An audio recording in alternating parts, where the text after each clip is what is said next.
আজ প্রথমেই আমি রব্বুল আলামিনের দরবারে হাজারো লক্ষ কোটি শুকরিয়া জানাতে চাই। রব্বুল আলামিনের অশেষ রহমতে আজ আমি আমার প্রিয় মাতৃভূমিতে ফিরে আসতে পেরেছি আপনাদের দোয়ায়।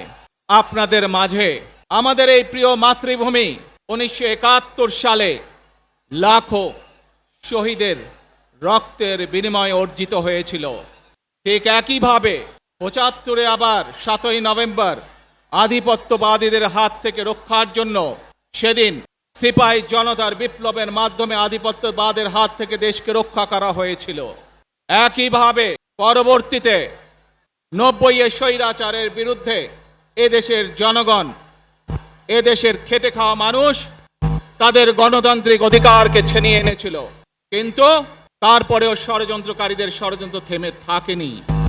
আমরা তারপর দেখেছি 2024 সালে, 71 সালে এই দেশের মানুষ যেমন স্বাধীনতা অর্জন করেছিল, 2024 সালে এদেশের ছাত্র জনতা সহ সর্বস্তরের মানুষ, কৃষক, শ্রমিক, গৃহবধূ, নারী, পুরুষ, মাদ্রাসার ছাত্র সহ দলমত নির্বিশেষে, শ্রেণী পেশা নির্বিশেষে সকল মানুষ সেদিন 2024 সালের 5ই আগস্ট এই দেশের স্বাধীনতা এবং সার্বভৌমত্বকে রক্ষা করেছিল। প্রিয় ভাই বোনেরা, আজ বাংলাদেশের মানুষ কথা বলার অধিকার ফিরে পেতে চায়, তারা তাদের গণতান্ত্রিক অধিকার ফিরে পেতে চায়। বাংলাদেশের মানুষ চায় তারা তাদের যোগ্যতা অনুযায়ী ন্যায্য অধিকার পাবে। প্রিয় ভাই বোনেরা, আজ আমাদের সময় এসেছে সকলে মিলে দেশ গড়ার।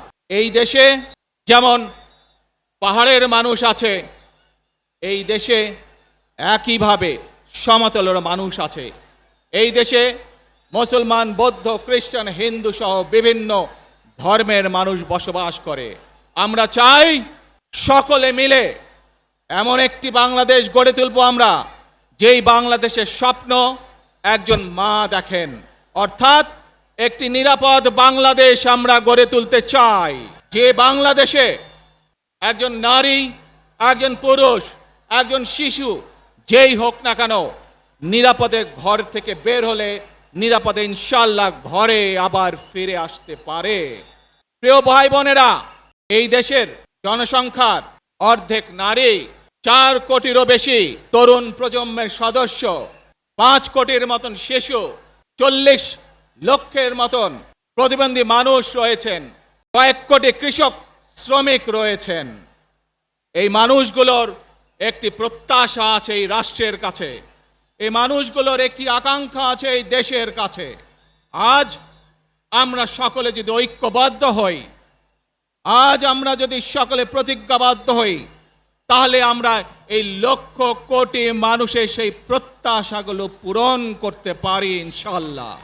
প্রিয় ভাই বোনেরা, 71 সালে আমাদের শহীদরা নিজের জীবন উৎসর্গ করেছিলেন এই রকম একটি বাংলাদেশ গঠনের জন্য। বিগত 15 বছর স্বৈরাচারের বিরুদ্ধে শত শত হাজারো গুম খুনের শিকার হয়েছে। শুধু রাজনৈতিক দলের সদস্য নয়, নিরীহ মানুষের প্রতিবাদ করতে গিয়ে অত্যাচার, নির্যাতনের শিকার হয়েছে, জীবন দিয়েছে। 2024 সাল মাত্র সেদিনের ঘটনা। কিভাবে আমরা দেখেছি আমাদের তরুণ প্রজন্মের সদস্যরা কিভাবে নিজের জীবন উৎসর্গ করেছে দেশের এই স্বাধীনতা এবং সার্বভৌমত্বকে রক্ষা করার জন্য।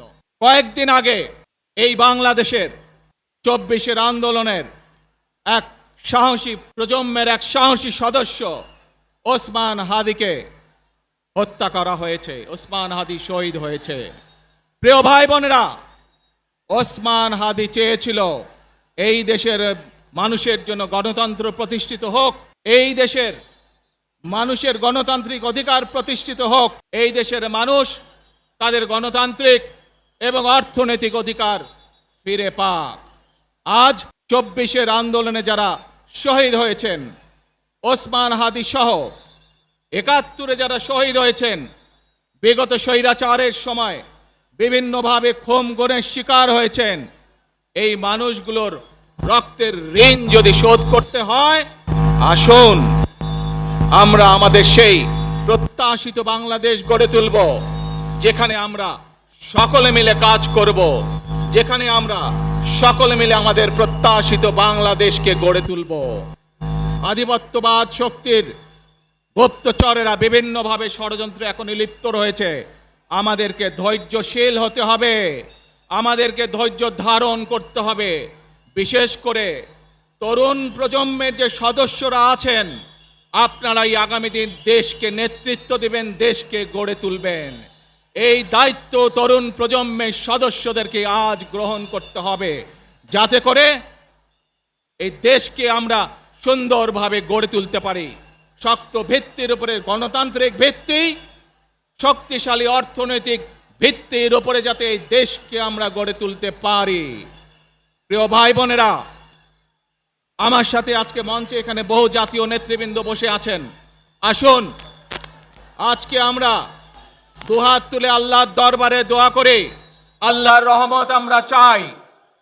যে সকল জাতীয় নেতৃবৃন্দ এই মঞ্চে আছেন, মঞ্চের বাইরে যে সকল জাতীয় আরো নেতৃবৃন্দ আছেন, আমরা সকলে মিলে এই দেশকে নেতৃত্ব দিয়ে আমাদের বাংলাদেশের জনগণের প্রত্যাশিত সেই বাংলাদেশকে আমরা গড়ে তুলতে চাই।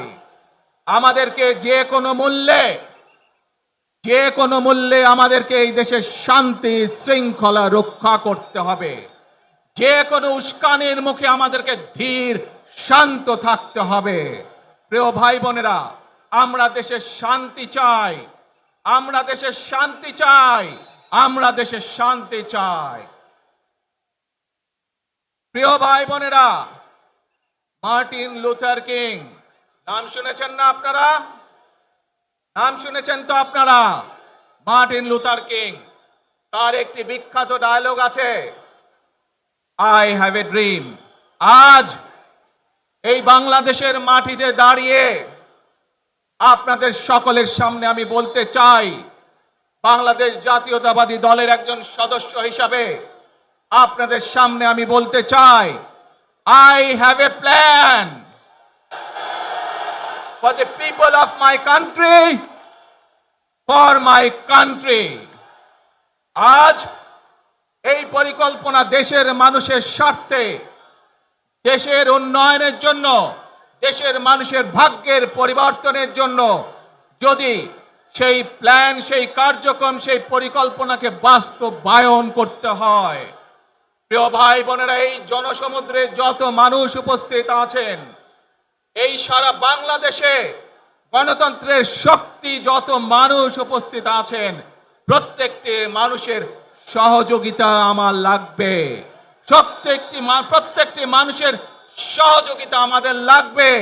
আপনারা যদি আমাদের পাশে থাকেন, আপনারা যদি আমাদেরকে সহযোগিতা করেন, ইনশাআল্লাহ আমরা আই হ্যাভ এ প্ল্যান বাস্তবায়ন করতে সক্ষম হব। আসুন আমরা আল্লাহ রব্বুল আলামিনের দরবারে হাত তুলে প্রার্থনা করি, আমরা জানো হে রব্বুল আলামিন, হে একমাত্র মালিক, হে একমাত্র পরওয়ারদিগার, হে একমাত্র রহমত দানকারী, হে একমাত্র সাহায্যকারী, আজ আপনি যদি আমাদেরকে রহমত দেন, তাহলে আমরা এই দেশের মানুষ কঠোর পরিশ্রম করার মাধ্যমে আমাদের প্রত্যাশিত বাংলাদেশকে গড়ে তুলতে পারবো। আজ যদি আল্লাহর রহমত এই দেশ এবং এই দেশের মানুষের পক্ষে থাকে, আল্লাহর সাহায্য, আল্লাহর দয়া এই দেশের মানুষের উপরে, এই দেশের উপরে থাকে, ইনশাআল্লাহ আমরা আমাদের প্রত্যাশিত বাংলাদেশ গড়ে তুলতে সক্ষম হব। প্রিয় ভাই বোনেরা, আজ আসুন আমরা সকলে মিলে প্রতিজ্ঞা করি যে ইনশাআল্লাহ আগামী দিনে দেশ পরিচালনার দায়িত্বে যারা আসবে, আমরা সকলে নবী করিম সাল্লাল্লাহু আলাইহি সাল্লামের যে ন্যায়পরায়ণতা, সেই ন্যায়পরায়ণতার আলোকে আমরা দেশ পরিচালনার সর্বোচ্চ চেষ্টা করব।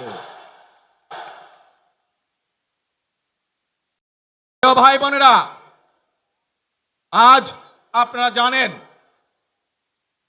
এখান থেকে আমি আমার মা দেশনেত্রী খালেদা জিয়ার কাছে যাব।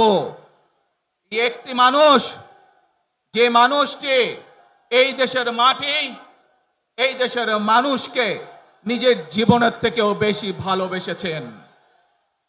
তার সাথে কি হয়েছে আপনারা প্রত্যেকটি মানুষ সে সম্পর্কে অবগত আছেন।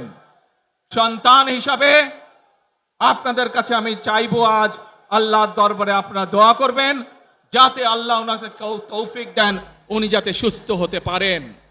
প্রিয় ভাই বোনেরা, সন্তান হিসাবে আমার মন আমার মায়ের বিছানার পাশে পড়ে আছে সেই হাসপাতালের ঘরে, কিন্তু সেই মানুষটি যাদের জন্য জীবনকে উৎসর্গ করেছে, অর্থাৎ আপনারা এই মানুষগুলোকে, যাদের জন্য দেশনেত্রী খালেদা জিয়া জীবন উৎসর্গ করেছেন নিজের জীবন, সেই মানুষগুলোকে আমি কোনোভাবেই ফেলে যেতে পারি না। এবং সেজন্যই আজ হাসপাতালে যাবার আগে আপনাদের প্রতি সহ টেলিভিশনগুলোর মাধ্যমে যারা সমগ্র বাংলাদেশে আমাকে দেখছেন, আপনাদের সকলের কাছে কৃতজ্ঞতা প্রকাশ করার জন্য আজ আমি এখানে দাঁড়িয়েছি আপনাদের সামনে। প্রিয় ভাই বোনেরা, আসুন আমাদেরকে আজকে নিশ্চিত করতে হবে, আমরা যে ধর্মের মানুষ হই, আমরা যে শ্রেণীর মানুষ হই, আমরা যে দলেরই রাজনৈতিক দলের সদস্য হই অথবা একজন নির্দলীয় ব্যক্তি হই, আমাদেরকে নিশ্চিত করতে হবে যে কোনো মূল্যে আমরা আমাদের এই দেশের শান্তি শৃঙ্খলাকে ধরে রাখতে হবে। যে কোনো মূল্যে যে কোনো বিশৃঙ্খলাকে পরিত্যাগ করতে হবে।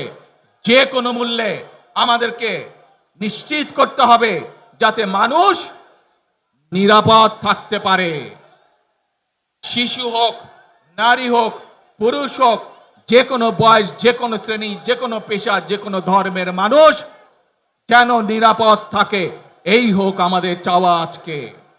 প্রিয় ভাই বোনেরা, আসুন প্রিয় ভাই বোনেরা, সবাই মিলে আজ আমরা প্রতিজ্ঞাবদ্ধ হই, সবাই মিলে করব কাজ,